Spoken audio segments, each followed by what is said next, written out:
Hello everybody, Ryan here, or MandRproductions, and I had a great video idea here to bring you guys my rare LEGO Star Wars collection and kind of explain to you why it's rare and what everything in this little collection here is. Now, I do have other stuff that I think some of you guys would consider rare, like the 2003 Cloud City set, along with the Boba Fett from that set, the 2002 Imperial Star Destroyer. Those are like technically rare, right? But they're not rare in the same vein as all this stuff. Also of note, I do have a small box collection of LEGO Star Wars sets, but that's another thing. So we're gonna leave that out of this. This is just kind of rare stuff that you either got from San Diego Comic-Con or LEGO promos that there weren't a lot made of, store displays, stuff like that. So if you guys enjoyed this type of video, give it a like. I want to do more stuff like this. Let me know what other collections you want to see from me, but this is my rare LEGO Star Wars collection. The first thing I will say, I do have another store display that I just didn't want to drag out of the garage, so that's the X-Wing from episode 7, but that's the only thing that's not here that really should be here.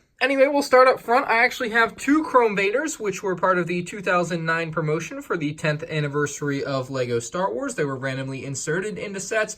I think there were 10,000 of them, and I have two of them, so pretty cool on that. I also have three of these Chrome Stormtroopers that were released at Toys R Us as little promos, so a very nice Chrome look for LEGO Star Wars there with the Stormtroopers and Darth Vader. So I'll honestly probably sell one of the Darth Vaders at some point. I don't see any need in having two. I just got a really good deal on it, so I couldn't pass it up. We'll move on back. We have another Chrome minifigure. It's the Chrome Gold C-3PO from 2007 for the 30th anniversary of Star Wars in general. Again, there were 10,000 of these made, and you can see it's still sealed in the bag. I have not taken him out of there. I don't want to take him out of there. At some point, maybe I'll buy an open one, and I'll have two of those. I kind of want to do it the same with Darth Vader. Get rid of one of the two open ones and get a sealed one, and then buy an open C-3PO. Behind C-3PO are some LEGO Star Wars blasters, and you won't recognize these because of their red color. Okay, just kidding. They're obviously recognizable, but they are the prototype LEGO Star Wars blasters, or what many people call prototype. These were just kind of probably made by some factory worker and taken off an assembly line or just something ridiculous like that, but they were being sold at a LEGO convention I was at, and I picked up quite a few of them, so I just couldn't pass up an opportunity to have some for my own collection here. So got some of those colorful blasters. You're probably wondering what this is here. You think, oh, that set in and of itself isn't rare. Well, this mailer thing is rare. And also the set in here might be in a poly bag. I don't know. I've never actually seen one of these opened. I know the set is in there, right, with the Lego pieces, but I don't know what it actually is looking like in there, like what the containment for it is. But this is just like a promo for the Lego Star Wars mini line from Lego Club, I think, back in the day. I don't know too much about it, but I did buy it because it's rare. Moving on, we have a very rare one that it's one of my rarest items, I think, is this battery pack with the ARC 170 in a box from Japan or China. Not sure exactly which one.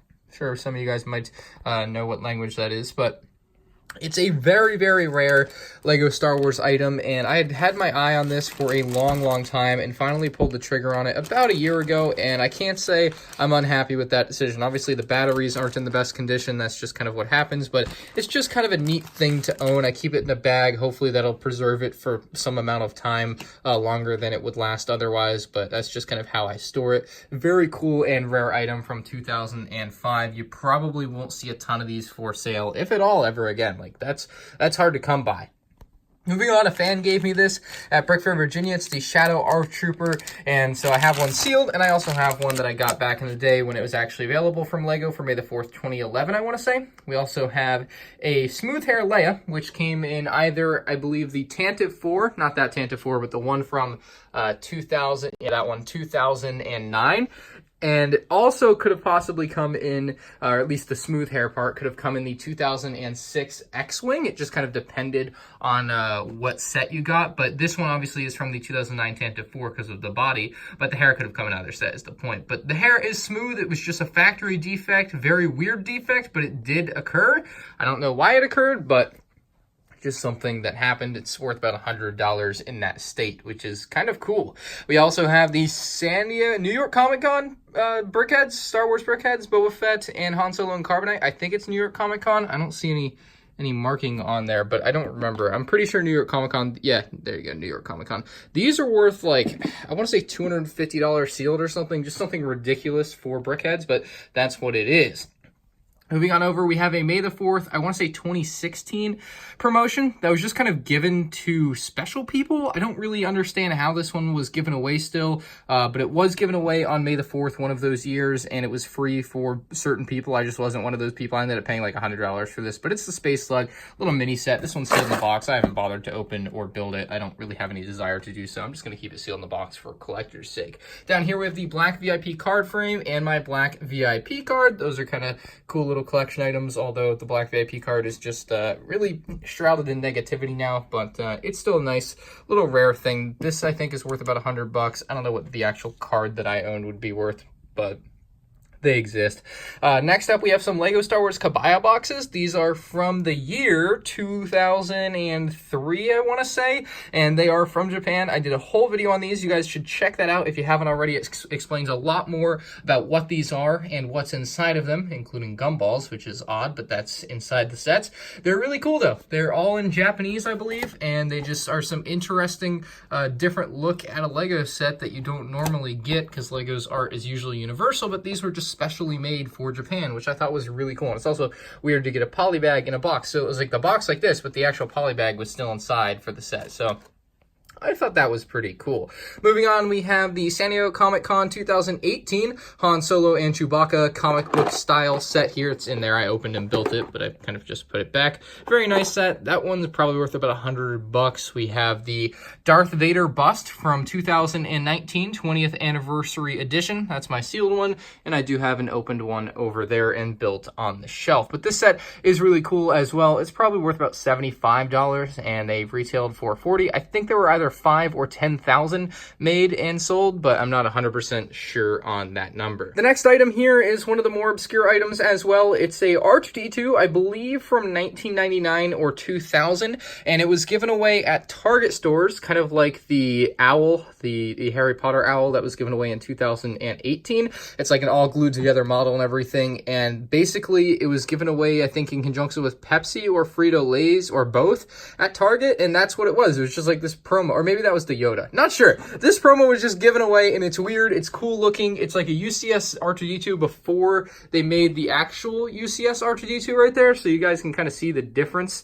between the two models, and that was about a 13-year difference on the two models as well, so quite a change, but a very cool model to have nonetheless, and I only paid like $70 for that, but it's still really rare, I think. Like, very few and far between will you see these on eBay. Moving on, we have a mini store display, which I believe dates to 2003 there. It features 4 different mini sets from the era, and it's just kind of a cool display. I used to kind of have this thing hanging on my shelf because it actually has this nice little handy-dandy thing that you could just have it hang over the shelf, kind of like this, and that's how I would have it displayed, but right now I just kind of keep it in the garage. Still a cool display, has a bunch of cool sets inside of there, and I think I paid like $80, or I think it was under $100 for this thing, which is really awesome considering what it is. Like, I really like it. It's one of my favorite little display pieces from Lego, and it's small, it's compact. It's not like the X-Wing thing where it's just too big to want to be bothered to do anything with it, so that's one thing that's good about that. We have a few things left. We'll do the San Diego Comic-Con 2019 Sith Trooper bust. Got it built right there, actually, but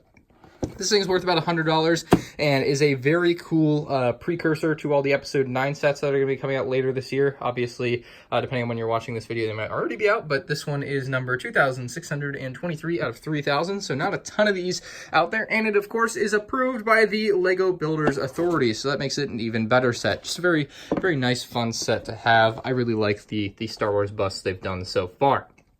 And we have the, I believe this is San Diego Comic-Con 2008, right here, and this is a really cool set. It has some clone troopers included. It has the Hellfire droid, and it also has the droid battle pack and some stickers. This one, I don't remember what I paid for this. I want to say it was like $200. This is a pretty rare set. There are not a ton of these out there, and if you open this, you'll see this is kind of how it's packaged inside, except those are just in a plastic bag. The other 2 sets are just literally the boxes of the sets. The actual sets are in there. The Hellfire droid and the droid battle pack from 2007. Just some pretty cool art on the inside with a giant Captain Rex, and then we'll flip this around back so you can get an idea of what it, oh, it's flipped on the back. That's weird.